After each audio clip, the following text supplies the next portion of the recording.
Ayan, hi guys. So, ito na ngayon yung bagong kulungan yung ginawa natin sa kanila. Mas nilakihan na natin guys yung space. And inopen na natin lahat yun. At hanggang dulo guys ay naka-open na yan. So, ayan. Sa mga video natin nung nakaraan, kung mapapansin nyo, naka-divide sila. Pero ngayon guys, pinagsama-sama natin sila para hindi rin sila mag-away-away at masanay sila sa isa't isa. Tignan nyo naman yung dalawa dun. At syempre parang nakakapag-exercise din sila yan. Exercise din nila yan guys. Kaya napumalang din naman yun sa mga manok.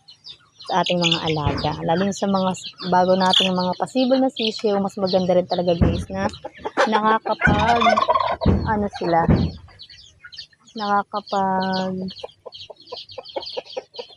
nakakapag-exercise sila. Nakakalibot-libot sila. So ayan.